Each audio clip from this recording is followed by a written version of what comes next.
पाकिस्तान के रियासती इंतजाम में चलने वाले कारोबारी इदारों को जनूबी एशिया में बदतरीन करार दिया गया है, जहां मजमूई खसारा असासों की मालियत से भी ज्यादा हो रहा है, जिसके नतीजे में अवामी वसाइल में नुकसान और इदारों के लिए खतरात में इजाफा भी हो रहा है। डॉन अखबार में शाये एक रिपोर्ट में बताया गया है कि आलमी बैंक के मुताबिक सालाना बुनियाद पर सरकारी कंपनियां अपना वजूद बरकरार रखने के लिए अवामी फंड से मजमूई तौर पर 458 अरब रुपए से जायद निगल लेती हैं और माली साल 2021 में जमानतें जीडीपी का तकरीबन 10% थी, जबकि 2016 में 3.1% थी। आलमी बैंक ने पाकिस्तानी हुकूमत पर जोर दिया है कि वो इस रुझान की तब्दीली के लिए मजबूत इस्लाहात मुतारिफ करवाएं। रिपोर्ट में बताया गया है कि मज़कूरा खसारे की वजह से वफाकी हुकूमत को माली मुश्किलात और फंड्स के ज़िया के संगीन मसाइल का सामना है और ये इदारे सन 2016 से सालाना बुनियाद पर औसतन जीडीपी के 0.5% के साथ मुसलसल माली नुकसान का बाइस बने हुए हैं।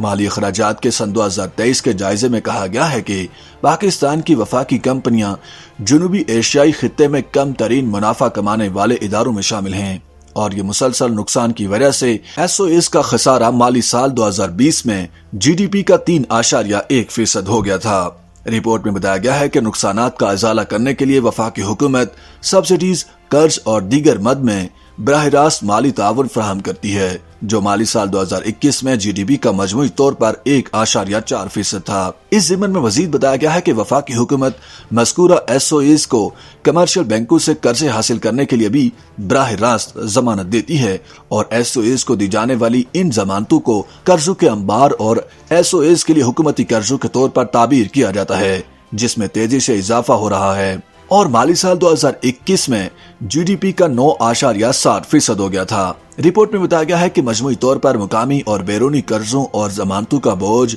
माली साल 2016 से 2021 तक सालाना 4.09% की औसत के साथ तेजी से इजाफा हो रहा है, लेकिन आर्जी मसाइल का तफसीली जायजा लेने की जरूरत है, जिसमें जमानतों की वजह से इजाफा भी हुआ है। तफसीलात का हवाला देते हुए कहा गया है कि माली साल 2021 में पाकिस्तान एटॉमिक एनर्जी कमीशन के जरिए K3 और K4 के न्यूक्लियर पावर प्लांट्स के लिए माली मंसूबे के तौर पर 32% काबिल अदा जमानतें दी गयी। दस्तावेजात से जाहिर होता है कि जमानतों से माली साल 2021 में मजमूई बोझ 44.4% हुआ, जबकि कैश, डेवलपमेंट लोन्स और बैरूनी कर्जे बिल तरतीब 36% और 19.6% रहे। रिपोर्ट में बताया गया है कि एसओएस के लिए हुकूमती जमानतों में माली साल 2016 के मुकाबले में 2 गुना से जायद का इजाफा हुआ है। इनमें से 75% से ज्यादा तवानाई के शोबे को गर्दशी कर्जे पर माली फराहमी के लिए दी गई जमानतें हैं। मजीद बताया गया है कि वफाकी हुकूमत की जानिब से वफाकी कमर्शियल एसओएस के लिए दी गई काबिल अदा जमानतें माली साल 2016 में जीडीपी का 2.2% थी, जो माली साल 2022 में बढ़कर 4.5% हो गई थी। रिपोर्ट में बताया गया है कि एसओएस की इनफरादी कारकर्दगी बड़े पैमाने पर शोबा जाती कारकर्दगी के जरिए की गई है। हालांकि एसओएस के खसारे की बुनियादी वजूहात मुख्तलिफ हैं, जो रवायती तौर पर गैर हल शुदा कारपोरेट इंतजामी मसाइल, शोबा जाती कवायद, असर नो मुकम्मल ढांचा जाती तब्दीली की लागत के बारे में नाकिस अंदाजे और मौजूदा नाकाफी सब्सिडीज हैं। एसओएस के जायजे से जाहिर होता है कि कंपनियों की जाती कारकर्दगी, शोबा जाती पॉलिसियों और बोर्ड ऑफ डायरेक्टर्स और आला इंतजामिया की आजादाना ऑपरेशनल खुद मुख्तारी की सतह के जेर असर है।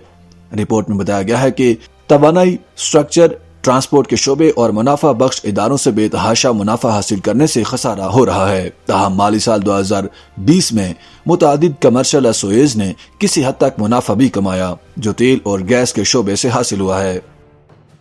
YouTube पर गूगली न्यूज देखने के लिए youtube.com की सर्च बार में गूगली न्यूज टीवी टाइप करें। गूगली न्यूज के पेज पर सुर्ख रंग के सब्सक्रिप्शन वाले बटन पर क्लिक करना ना भूलिए। YouTube पेज पर अपलोड होने वाली वीडियो से बाखबर रहने के लिए बेल आइकन पर क्लिक कीजिए। आपको हर नई वीडियो के बारे में नोटिफिकेशन मौसूल हो जाएगा।